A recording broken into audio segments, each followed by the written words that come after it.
Saludamos a esta hora al profesor Jorge Araneda, doctor en Relaciones Internacionales en Medio Oriente por la Universidad de Ankara, director ejecutivo del Intérprete Digital. Profesor Araneda, bienvenido, muy buenos días. Muy buenos días y muchas gracias nuevamente por la invitación. Muy amables, como siempre, por atender nuestras invitaciones. Profesor Araneda, esta renuncia presentada ante el rey Abdalá II es algo, digamos, normal, hace parte del trámite precisamente por los resultados electorales. Sí, particularmente se esperaba la dimisión de Bashar o Bashar, particularmente dados los esperados, pero no tan esperados malos resultados que tuvieron las fuerzas pro-gubernamentales y los partidos pro-tribales, que son los más cercanos a las políticas del rey de Jordania, y también un poco de sorpresa en términos de los grupos neoislamistas, aunque alcanzaron una votación histórica desde los 90, que no participaban electoralmente con tanta fuerza, sí era algo bastante esperado. El Movimiento de Acción Islámica, que así se llama el partido en español, particularmente ha sido el más presente en las manifestaciones en la calle, no solamente en torno, haciendo una crítica hacia el Estado de Israel, sino también llamando a sus connacionales de origen palestino o descendientes de palestinos que viven en Jordania, que también se hagan presentes en las urnas, lo cual no fue tanto así. Solamente un 31% del universo de votantes participó, por diversas razones que la podemos discutir después, pero sí obtuvieron no unos malos escaños que lógicamente le presentan al rey una mirada, una fotografía a el sentir de su población como un voto de rechazo, más que su población esté de acuerdo con las políticas o con las declaraciones de estos partidos. Profesor, usted ya nos menciona la Frente de Acción Islámica. Para quienes desconocemos estas fuerzas políticas en Jordania, sean de oposición o sean oficiales, estos tres grupos que mencionamos en la nota de presentación, Frente de Acción Islámica, también la Fuerza Al-Mitaq y también el Partido Nacional Islámico, ¿qué diferencia, pero qué relevancia también tienen para el país? Particularmente tienen una relevancia bastante menor.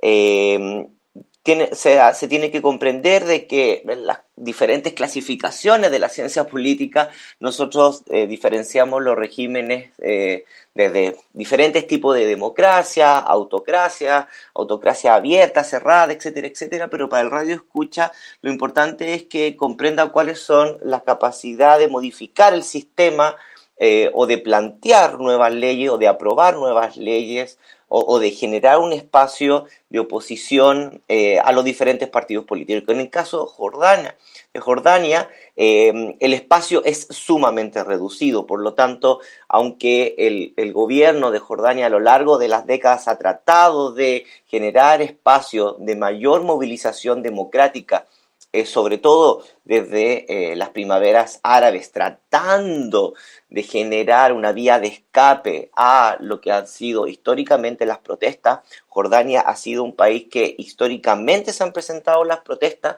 el rey o los reyes Abdala hacia adelante han aceptado las protestas siempre y cuando esas protestas no vayan en contra de la figura del rey o del sistema propiamente tal.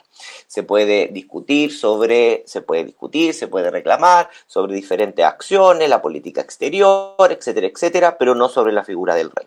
Por lo tanto, y esto es particularmente singular, aunque estos partidos islamistas pudieron lógicamente reanudar aproximadamente en el 89, porque antiguamente habían sido proscritos,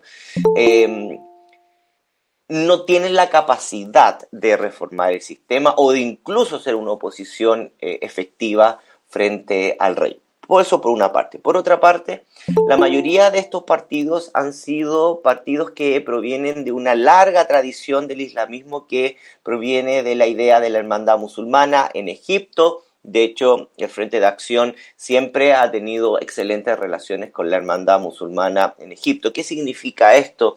Particularmente es una idea política en donde, por una parte, el Islam vendría siendo la solución a los problemas económicos, sociales, políticos, etcétera, etcétera.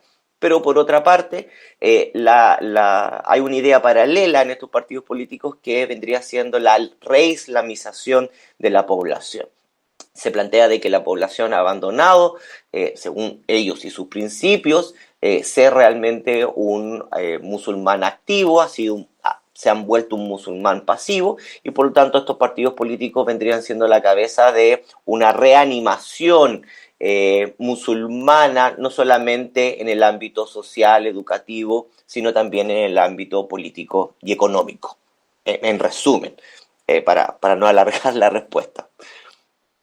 Profesor, entonces con esto se plantea que prácticamente el rey sí tiene injerencia en todas estas decisiones de orden político y también pues esas decisiones que pueda tomar el Parlamento. Siguiendo en esa línea, profesor, ahora con el nuevo nombramiento del primer ministro y pues que lo mencionábamos que va de la mano con el rey, ¿qué beneficios o mejorías puede tener la población con este nuevo primer ministro, con este nuevo funcionario? El Hassan presenta diferentes aspectos. Por una parte, Jafar Hassan fue el nuevo primer ministro, fue el ex ministro de Planificación y ha trabajado con el rey Abdullah por largos años. Por lo tanto, es conocido por la población. Por otra parte, es un tecnócrata.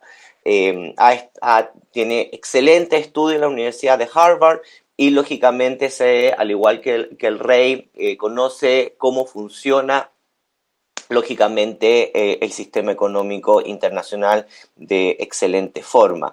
Él va a tener lógicamente que generar un tipo de gobierno interino. El primer ministro es un cargo que lo tiene, como se llama, que proponer y lógicamente visar el rey, no es algo que lo puede hacer el Parlamento, pero se va a enfrentar lógicamente a diferentes problemas, algunos de tipo estructural y otros de tipo más de la contingencia nacional, que su antecesor lógicamente trató de impulsar ciertos tipos de reformas sin mayores resultados.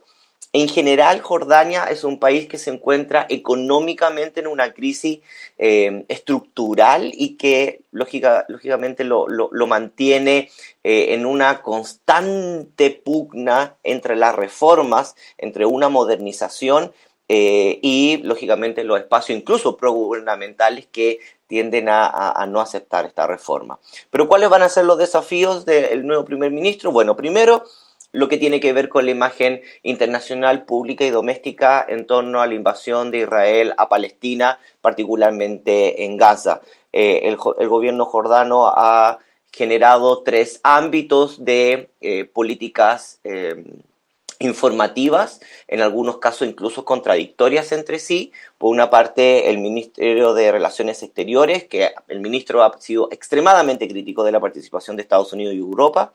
El rey, que ustedes me imagino que lo han visto incluso en cadenas internacionales, proveyendo de ayuda humanitaria y en aviones, lógicamente, a la población de Gaza en un par de ocasiones. Y por otra parte, la reina de origen palestino, la famosa reina Rania, muy querida por la población, pero ahora lógicamente muy criticada, que particularmente habla en entrevistas de extensa, una hora y media en CNN, lógicamente siempre en inglés, apuntando a una audiencia no árabe, más bien norteamericana y europea, que presenta una posición bastante crítica de los países árabes, de lógicamente el gobierno de Israel y particularmente sus aliados. Eso por una parte. Por otra parte, en la interna, va a tener que ver cómo puede recrear una nueva imagen en donde Jordania parece completamente integrada a la defensa aérea y de seguridad de Israel. No parece particularmente que Jordania tuviese autonomía estratégica o que tuviera autonomía militar, sino que está completamente integrada a la defensa propia del territorio israelita, cosa como se llama que no sorprende dado, discúlpenme, dado el apoyo financiero de Estados Unidos. Por otra parte, quizás mucho más preciso, en la última encuesta sobre la población, cuando se le pregunta a la población si desea abandonar el país, un 42% desea abandonar el país buscando mejores oportunidades laborales, y cuando se le consulta sobre sus razones, el 90% plantea que es porque no encuentra mejores oportunidades laborales o de estudio en un país en donde tiene una economía estancada de hace más de una década, de un crecimiento de un 2% y presionado por la reforma del Fondo Monetario Internacional, que quiere lógicamente que se reduzca la deuda pública, en particularmente de casi 50.000 millones de dólares, que el gobierno jordano parece bien aproblemado para sacarse ese problema de encima. Y por otra parte, lo que tiene que ver, esto lo conversábamos en otra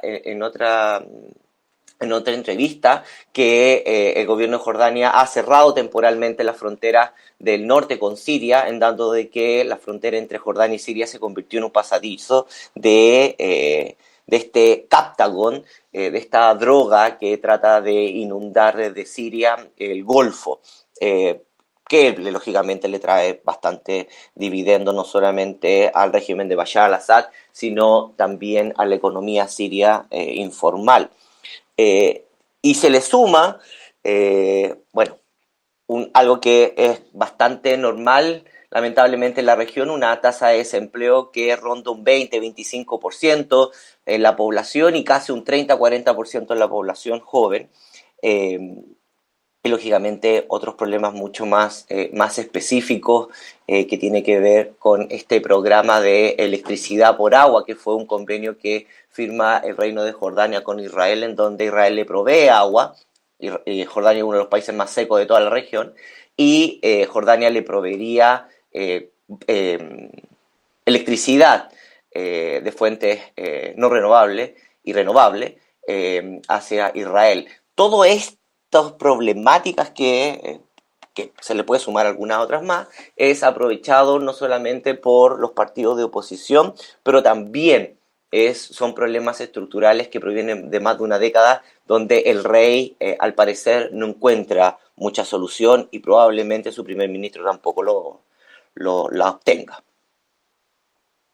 Varias problemáticas nos expone usted, profesor. Por último, un punto importante, los refugiados, esa relación que tienen con el Parlamento o con el rey en este país, profesor. El rey Abdullah tiene dos grandes problemáticas. Primero, él es el responsable de los santos lugares. Él ha mantenido esa política de ser, lógicamente, el que tiene que hacerse responsable de Al-Aqsa, no solamente por un compromiso histórico, sino también por un proceso geopolítico. Jordania ha desaparecido del mapa geopolítico, ha quedado subsumido en un país de menor rango, no como antiguamente en la década del 80 y los 90, donde estaba en la mesa de negociaciones de cada uno de los procesos de cambio político y económico de la región. Hoy en día ha desaparecido en su lugar de esa mesa y por lo tanto ha generado este conflicto entre desaparecer y reoposicionarse. Eso por una parte. Esto viene con un coletazo bastante singular que tiene que ver, sin lugar a duda, con su población. El 50% de la población jordana es directamente de origen palestino y casi el 75% de la población jordana es descendiente o de origen directo palestino. Por lo tanto, eso le genera una presión interna que ha tenido que sobrellevar de una forma bastante delicada. Eso por una parte. Por otra parte, también ha tenido que tratar de buscar un punto intermedio con negociaciones no siempre de buena mano con Estados Unidos y la Comunidad Europea por estas ideas planes del gobierno o de sectores del gobierno israelita en donde buscan trasladar o expulsar población, crear una Nakba o generar otra Nakba, en donde habría millones de personas, de palestinos, que tendrían que escapar de Palestina hacia Egipto o hacia Jordania, cosa que ambos gobiernos lo plantean como una línea roja. Esa línea roja históricamente ha tenido un gran problema en particular que tiene que ver con el financiamiento. Tanto Egipto como Jordania necesitan y mantienen su política estable, dado el financiamiento de Estados Unidos y de otros países de la Unión Europea. Por lo tanto, en ese aspecto complica las relaciones entre su población doméstica y los requerimientos de las potencias europeas.